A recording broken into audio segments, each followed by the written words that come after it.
है नमस्कार दोस्तों, मैं ऋषभ गौतम स्वागत करता हूं एपिसोड नंबर 3 में। आज हमारे साथ फिर से मौजूद हैं आरव सर। नमस्कार आरव सर, बहुत बहुत धन्यवाद आज इस एपिसोड का हिस्सा बनने के लिए। और जो मेहनत आपने की है, जो सवाल आपने निकाले हैं, उम्मीद करेंगे कि ये सवाल हमारे सारे स्टूडेंट्स को बहुत हेल्प करेंगे। तो चलिए बिना समय गवाए फटाफट से हम शुरू करते हैं आज की वीडियो, आज की बातचीत आरव सर के साथ। क्या इनसिक्योरिटी वाली फीलिंग रिलेशनशिप में ऑटोमेटिकली दूरियां बढ़ा देती है? क्या ये सब चीज़ों से या ये नेगेटिविटी से हम गलत रिजल्ट मैनिफेस्ट कर लेते हैं हमारे लिए? डेफिनेटली, अगर इनसिक्योरिटीज़ हैं, क्योंकि देखिए आप जब भी कुछ मैनिफेस्ट करते हो तो पहली चीज़, क्योंकि वो चीज़ आपके पास नहीं है तो इनसिक्योरिटी होना स्वाभाविक है।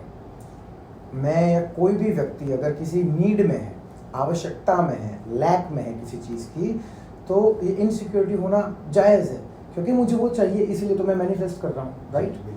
अब इनसिक्योरिटी इसलिए भी बढ़ जाती है क्योंकि हमारा ध्यान रिजल्ट के ऊपर चला जाता है। रिजल्ट मिलेगा मिलेगा, नहीं मिलेगा मिलेगा। तो इनसिक्योरिटीज़ डेफिनेटली आपको रिजल्ट से दूर करती है, मैं कहूँगा बहुत दूर करती हैं। और कभी कभी ये इनसिक्योरिटीज़ बुरे रिजल्ट भी मैनिफेस्ट करवा देती हैं। बढ़ते हैं अगले सवाल की ओर। दूसरा सवाल ये है सर स्टूडेंट्स का, थर्ड पर्सन के लिए कोई नेगेटिव थॉट्स नहीं है हमारे मन में, बट अगर थर्ड पर्सन है तो उससे निजात कैसे पाए, उनको कैसे दूर किया जाए? देखो, थर्ड पर्सन वाला मसला सच में बहुत पेचीदा मसला होता है, क्योंकि आपका पर्सन पहले तो आपसे दूर गया क्यों, सवाल थोड़ा सा अधूरा है। बहुत चीज़ें जानने को होती हैं। जैसे कि देखो, बहुत सारी स्टोरीज में बहुत सारे हमारे स्टूडेंट के साथ ऐसी घटना होती है कि किसी प्रेशर में आके, किसी कारण से, किसी बुरे एलिमेंट की वजह से आपका पर्सन, आपका वो स्पेशल इंसान आपसे दूर चला गया। थर्ड पर्सन की एंट्री हो गई। अब ऐसा भी हो सकता है कि अगर जिन्होंने भी ये प्रश्न पूछा है, आपका ब्रेकअप हुआ, म्यूचुअल ब्रेकअप हुआ, अभी वो पर्सन किसी और के साथ ऑलरेडी है, वो खुश है, आप चाहते हो वो आपकी लाइफ में वापस आ जाए, तो कहीं ना कहीं ये नेचर के बैलेंस के साथ छेड़छाड़ करने वाली बात हो जाती है, राइट। मतलब एक वजह इंपॉर्टेंट है, किस वजह बहुत इंपॉर्टेंट है, मोटिव, रीजन बहुत ज़्यादा ज़रूरी है। अब इसमें वो रीज़न नहीं है, तो जो इन जनरल आंसर करना चाहूँगा, इन जनरल आंसर तो मैं यही कहूँगा कि एक कहावत है, कहावत तो नहीं है, बहुत लाइन फेमस थी, मैं अक्सर इसका जिक्र करता था कि जो तुम्हारा है वो तुम्हें छोड़ के जाएगा नहीं, और जो तुम्हें छोड़ के चला गया वो शायद कभी तुम्हारा था ही नहीं। तीसरा सवाल ये है सर, इंसान कोई भी स्टूडेंट है या कोई भी इंसान है, वो मेहनत करने से नहीं डरता, या फिर जो भी टेक्निक्स हम स्टूडेंट्स को देते हैं वो टेक्निक फॉलो करने से नहीं डरता, बट वो टेक्निक हमारे फेवर में काम करेगी या नहीं करेगी, ये डर होता है। उस डर के मारे वो चीज़ें फॉलो नहीं कर पाता। तो ये डर कैसे दूर किया जाए? देखिए, डर, पहली बात, डर दूर नहीं किया जाता किसी का भी, किसी इंसान का डर दूर नहीं होता। ये कहना गलत नहीं होगा, वो मैनिफेस्ट हो जाता है। जो आपका डर है ना, वो मैनिफेस्ट हो जाता है। क्योंकि मुझे कार चलाना अगर नहीं आता, मुझे डर लगेगा जी, राइट। तो इलाज, सॉल्यूशन बड़ा सिंपल है, प्रैक्टिस मेक इट परफेक्ट। मैं प्रैक्टिस करूंगा, अच्छे से चलाऊंगा। अब डर तो यही है ना कि मैं गाड़ी ठोक दूंगा। तो ज़्यादातर लोग तो, बहुत सारे लोग जब गाड़ी सीखते हैं तो सबके मन में डर होता है। बहुत सारे लोग कभी कभार कर भी देते हैं, जैसे कि मैंने गाड़ी ली थी, आप भी बैठे हुए थे, तो एक एक्सीडेंट हो गया, फिर वो डर निकल गया। मतलब हम चाहते नहीं, बट अननोइंगली हम उस चीज़ को अट्रैक्ट कर लेते हैं। एब्सोल्युटली, वो कॉन्शियसली आप जब सोचते हो कि मुझे कार का एग्जांपल लेंगे, मुझे कार चलाना नहीं आता, कार अब मैं सीख रहा हूँ, आसपास के लोग जाएंगे, चलो मैं ना किसी को ठोक दूँ, कोई कहीं से मुझे ठोक दे, मैं ब्रेक कैसे मारूंगा, 100 प्रकार के सवाल आपके दिमाग में होते हैं। अब ये गाड़ी मैंने एक्सीडेंट, पता है कब की दोस्तों, जब मैं पूरी तरह से सीख गया था। ऐसा नहीं था कि मैं नूब ड्राइवर था या नया ड्राइवर था और तब जाकर मैंने ठोक दी, नहीं। मैं गाड़ी चलाना मुझे आता था, और मतलब ऑलमोस्ट 1-1.5 साल उस बात को हो गए थे, गाड़ी सीखने के बाद की बात है, और तब जाके वो घटना घटित हुई। तो ये कहना मेरा गलत नहीं होगा कि मेरे पास्ट में जब जहन में वो चीज़ें चलती थी, जैसे कहते हैं ना कि जो थॉट आपके चल रहे हैं वो इवेंचुअली ऊपर जा रहे हैं, ट्रांसमिट हो रहे हैं, और एक समय पे आके वो मैनिफेस्ट हो जाते हैं। एक बात और ऐड करना चाहूँगा, जैसे आपने कहा कि मेहनत करने से हम नहीं डरते, फेवर में रिजल्ट आएगा कि नहीं आएगा वो वाली टेंशन। तो मैंने बहुत पहले एक वीडियो बनाई थी अफर्मेशन के बारे में कि मैं एक अफर्मेशन दूंगा और वो अफर्मेशन रामबाण इलाज है कि सारे प्रॉब्लम मसले खत्म हो जाएंगे। वो सबको देना चाहिए, आप प्रॉब्लम में हो नहीं हो, कुछ भी मैनिफेस्ट कर रहे हो, आपको रोज रात को ये अफर्मेशन खुद को देना चाहिए। वो अफर्मेशन नहीं था, वो गीता जी का एक बहुत ही प्यारा श्लोक था कि कर्मण्येवाधिकारस्ते मा फलेषु कदाचन मा कर्मफल हेतुर्भूमा ते संगोत्स्व कर्मणि। अर्थात कि मेरा अधिकार केवल और केवल मेरे कर्म पे है, तो मैं एक्शन ले रहा हूँ, जो मैं काम कर रहा हूँ उसके ऊपर है, रिजल्ट के ऊपर नहीं है। क्यों कहा कृष्ण भगवान ने ये? चलो इसको मैं थोड़ा तोड़ देता हूँ आज। क्यों कहा? बड़ी सिंपल बात है, कोई रॉकेट साइंस नहीं है। हम ना बड़े बड़े भारी भारी श्लोक से डर जाते हैं, उसका मर्म इतना आसान होता है कि जिंदगी एकदम खूबसूरत लगने लगती है। मर्म क्या है इस चीज़ का कि आप प्रैक्टिकली, जैसे वही गाड़ी वाली चीज़ मेरे साथ हुई, अगर वो बर्डन के साथ चलता रहूँगा, गाड़ी चला ही नहीं पाऊंगा, मैं गाड़ी चला ही नहीं पाऊंगा, और जो होना है उसको मैं रोक नहीं सकता। तो सिर्फ आपका जो प्रोसेस है, प्रोसेस पे बिलीव होना चाहिए, आपका फोकस सिर्फ प्रोसेस पे होना चाहिए, आपका बिलीव, आपका ध्यान प्रोसेस पे होना चाहिए। हाँ, मैं कुछ तरीके आपको जरूर बता सकता हूँ कि आप वो डर से दूर रहें, क्योंकि एक चीज़ और भी है, जैसे हर स्टूडेंट, आज एक कड़वी बात मैं कहना चाहूँगा, क्योंकि मैं भी तो यूट्यूब देखता हूँ आपकी तरह से कि एज अ व्यूअर मुझे कुछ देखना है, तो कितनी चीज़ों को मैं किसी का नाम नहीं लूँगा, बहुत सारे लोग ऐसे होते हैं, मतलब कुछ भी चल रहा है यूट्यूब पे। जैसे मैंने अभी एक हैशटैग मैंने जिक्र करना शुरू किया, ये हैशटैग लॉ है तो काम करेगा, right. Back to your question कि मेहनत उससे आदमी नहीं डर रहा रिजल्ट से, पर साथ ही साथ जो शिष्य हैं, फॉलोअर्स हैं, वो तो अपनी जी जान लगा ही दे रहे हैं। पर तकलीफ और दर्द की बात ये है ना कि जो आज सिखाने वाला और जो गुरु बन के बैठा है ना, यार वही फ्रॉड हो गया। मतलब स्टूडेंट तो सही है, स्टूडेंट में कोई दिक्कत नहीं है, स्टूडेंट तो अपनी जी जान मेहनत हर चीज लगाने तैयार है, पर स्टूडेंट जिसके पीछे लगा रहा है ना कहीं वो पर्सन की गलती है, वो जो गुरु बन के बैठा है वो इंसान की गलती है कि तुम्हारे पीछे स्टूडेंट ने अपनी सारी चीजें लगा दी हैं, पर शायद तुम में कहीं ना कहीं फॉल्ट है। इसलिए दोस्तों ये चीज मैंने शुरू की कि हैशटैग लॉ है तो काम करेगा, क्योंकि मेरा काम तो यही है कि इस चैनल के माध्यम से, मेरे काम के माध्यम से आपको प्रॉब्लम से, देखो मैं मुक्त तो नहीं करता, मैं भगवान नहीं हूँ, पर जो मैं सीखा एक्सपीरियंसेस से, उससे आपको कुछ तरीके बता पाऊँ, माइंड सेट सुधारने में थोड़ी सी मदद कर पाऊँ कि इस तरह से ज़िंदगी खूबसूरत बनाई जा सकती है। अब इस बारे में हम चर्चा करेंगे अगले वीडियो में। मैं बढ़ता हूँ अगले सवाल की ओर। अगला सवाल ये है सर कि जैसे आप काफ़ी वीडियोस में आपने कहा कि जब आप कोई चीज़ मैनिफेस्ट करते तो हमें उस चीज़ के लेके जो हमारा बिलीव है वो हमें स्ट्रेच करना पड़ेगा, हमें बढ़ाना पड़ेगा, राइट। तो वो बिलीव हम कैसे बढ़ाएं अपने ही गोल को लेके? सबसे पहले तो देखो, लॉ ऑफ अट्रैक्शन, एस्ट्रोलॉजी या किसी भी प्रकार की ये जो कोई चीज़ है, ये कोई अलादीन का चिराग नहीं है, सॉरी जिन नहीं है, चिराग से निकला हुआ कोई जिन नहीं है जो प्रकट हो गया है और आपकी चीज़ें सॉल्व कर देगा। अरे आपके मन में एक इच्छा हुई, आपने वो इच्छा यूनिवर्स को कही, यूनिवर्स के ऊपर जाके ग्रहों को हिलने में, तारों को हिलने में थोड़ा तो वक्त लगेगा, थोड़ा तो सब्र लगेगा।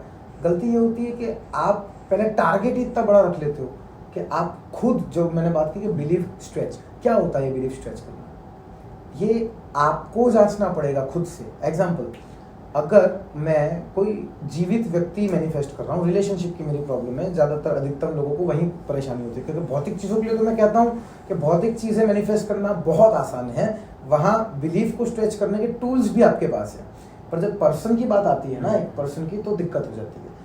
हमने अब ब्रेकअप हो गया, गोल होगा चलो शादी मान लो, ठीक है, तो ब्रेकअप होने के बाद आपका बिलीफ स्ट्रेच तब होगा जब छोटी छोटी चीज़ें सुधरेंगी। आपने सीधा बड़ा टारगेट किया, तो सबसे पहले थोड़ा धीरे धीरे शुरू करो यार। देखो ब्रेकअप हो गया है, सामने वाले पर्सन को टाइम दो, खुद को टाइम दो, पैसे की भी बात करेंगे।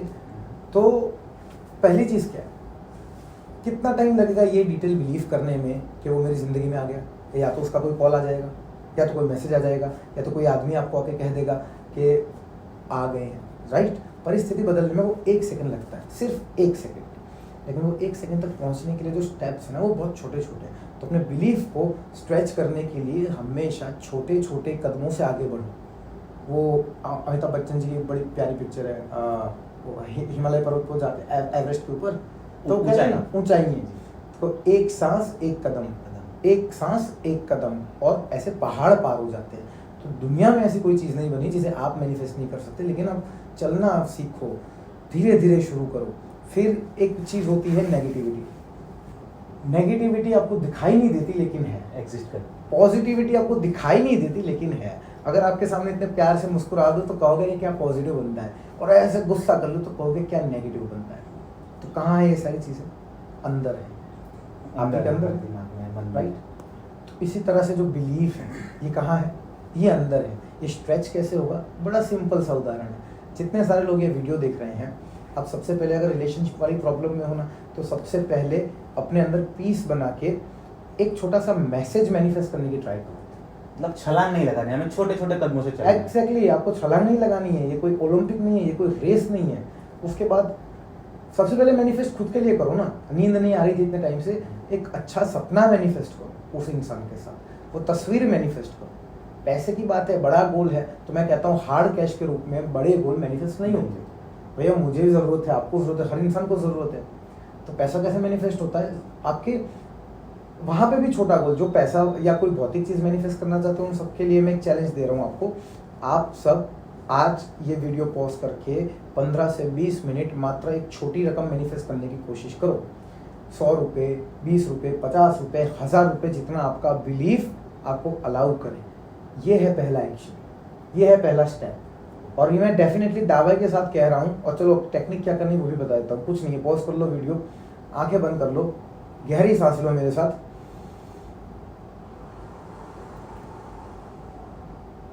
और सबसे पहले वो रकम अगर 100 रुपये है तो 100 रुपये को यहाँ देखने की कोशिश करो। वो 100 रुपये आपको मैनिफेस्ट हुए विद इन 24 आवर्स में। ये 24 आवर्स के अंदर जब 100 रुपये आपको मिल जाएंगे, आप 100 रुपये लेके क्या कर रहे हो बस इतना सोच लो, पर पूरे दिल से पूरी जान लगा के वो स्माइल के साथ सोच लो। और एक हैक देता हूँ आपको, इस 100 रुपये से खुद के लिए कुछ मत लेना। इस 100 रुपये से कोशिश करो मैनिफेस्ट करने की, जब ये 100 रुपये मुझे मिल जाएंगे ना, तो मैंने किसी ज़रूरतमंद इंसान की मदद की है ये 100 रुपये से। वो इंसान की खुशी, उस इंसान का चेहरा देखने की कोशिश करो। ये है सबसे बड़ा हैक। 2 से 5 मिनट की प्रोसेस है, कर लो, आंखें खोलो और देखना मैनिफेस्ट कर पाओगे। तो यहाँ से आपका बिलीफ स्ट्रेच होना शुरू होगा। अब जो फॉर्मूला 100 रुपये पे लगा है ना, वो फॉर्मूला 100 करोड़ पे भी लगेगा। पैसे के बारे में गिव एंड टेक का एक टेक्निक है, आएंगी वीडियो वाटर मैनिफेस्टेशन के बाद आने वाली है। आज पॉडकास्ट में खाली हिंट दे रहा हूँ आपको, लिखना कमेंट में। पैसे वाले तो ये दमदार वीडियो है, मज़ा आ जाएगा आपको। चलिए अगले सवाल की तरफ बढ़ते हैं। ओके, सॉरी, बढ़ने से पहले तो जो बिलीफ वाली बात थी, रिलेशनशिप और पैसे की मैंने चीज़ बताई। कोई भी चीज़ मैनिफेस्ट करनी है, एग्ज़ाम है, नौकरी है, कुछ भी है, प्लीज़ छोटे से शुरुआत करो। क्योंकि पहली बार में जब असफल अगर हो जाओगे तो बिलीफ स्ट्रेच नहीं होगा, बिलीफ बर्बाद हो जाएगा, ख़त्म हो जाएगा। तो भैया छोटे से शुरू करो। और कुछ परेशानी है तो हेल्पलाइन नंबर पे पूछो, भाई साहब बताएंगे आपको क्या करना है। तो सर अब बढ़ते हैं अगले सवाल की ओर। अगला सवाल ये है, सर हमारी रिलेशनशिप को 7 साल हो चुके हैं, लेकिन हमारे बीच झगड़े बहुत होते हैं, हम दोनों में अंडरस्टैंडिंग नहीं है। तो पार्टनर के साथ मैं अपनी वाइब्रेशन कैसे अलाइन करूं, कैसे वो झगड़े सॉल्व करूं, एक अंडरस्टैंडिंग कैसे डेवलप करूं? देखो, फिर से सवाल अधूरा है, मैं फिर से गुजारिश करूंगा, सवाल थोड़ी डिटेल्स आप दिया करो। रिलेशनशिप को 7 साल हो गए हैं, 7 साल कोई छोटा समय नहीं है। अनबन किसकी नहीं होती, सबकी होती है। पर अगर आपने सवाल पूछा है दैट मीन्स सीरियस है बात। सबकी अनबन होती है, हमारी अनबन होती है, दो भाइयों की होती है, सबकी होती है। पर और ये ब्यूटी है आपकी, जब 5 उंगलियां समान नहीं है, ईश्वर चाहते तो ये समान रख लेते। जब ये समान नहीं है तो सामने वाले इंसान से आप ये कि वो आप ही की तरह सोचे, आप ही की तरह चीज़ें करे, ये नहीं हो सकता। एक चीज़ होती है नीति, एथिक्स। नीति के हिसाब से जो चीज़ सही है वो सही है। ये मैं तो नहीं बताऊंगा कि क्या सही है क्या गलत है, आप दोनों का रिलेशनशिप है, राइट। तो कुछ चीज़ें सही हैं जो दोनों को करनी है, दोनों को ही बैठना पड़ेगा, दोनों को ही पहले अपनी बातें सॉल्व करनी पड़ेगी। आप हर चीज़ में ये नहीं कर सकते कि मैं मेरी वाइब्रेशंस को कैसे लाइन करूँ। कभी कभी वाइब्रेशंस के अलावा भी कुछ निजी चीज़ें होती हैं, खुद की चीज़ें होती हैं जो शायद तकलीफ दे हैं, कष्ट दे हैं, राइट। और एक बात बोलना चाहूँगा, शायद इससे आपको मदद मिलेगी कि कैसे करें। ज़िंदगी बहुत टेंशन वाली है दोस्त, बहुत टेंशन वाली है। तो ज़िंदगी कभी अंदाज से चलती है तो कभी नज़रअंदाज से। तो कभी अंदाज बदलना पड़ेगा तो कभी नज़रअंदाज करना पड़ेगा। बहुत सिंपल बात है भाई। बहुत अच्छी बात कही सर आपने। मैं अब अगले सवाल की ओर बढ़ना चाहूँगा। अगला सवाल सर ये है कि मेरे पार्टनर ने बैक स्टेप ले लिया है, उन्होंने गिव अप कर दिया है क्योंकि उनके पेरेंट्स नहीं मान रहे हैं। तो जब मेरे पार्टनर का डिसीजन फिक्स है कि उन्हें शादी नहीं करनी या वो शादी नहीं कर सकते, तो इस सिचुएशन में मैनिफेस्ट किया जा सकता है जब वो ऑलरेडी अपना डिसीजन मुझे बता चुके हैं? जी, मैनिफेस्ट किया जा सकता है, क्यों नहीं किया जा सकता। फिर से सवाल अधूरा है, सवाल में चीज़ें अधूरी हैं। पार्टनर ने बैक स्टेप क्यों ले लिया, अगर मना किया है तो क्यों रीज़न है, क्या रीज़न है। माँ बाप आपके बुरे नहीं, ये कोई ये चैनल नहीं है कि आपके माता पिताजी ने मना कर दिया तो भैया मैनिफेस्ट कर लो, शादी कर लो, नहीं। ये चैनल है सही ज्ञान की, सही चीज़ आप पहले को समझनी पड़ेगी। देखो, हर बार माता पिता गलत हो ऐसा ज़रूरी नहीं है, तो हर बार सही हो ये भी ज़रूरी नहीं है। सही गलत चीज़ नहीं होती, चीज़ क्या होती है, देखो जब आप पेरेंट्स बनेंगे तो आप ये चीज़ समझेंगे कि कोई भी माता पिता अपने बच्चों की खुशी ही चाहता है, भलाई ही चाहता है।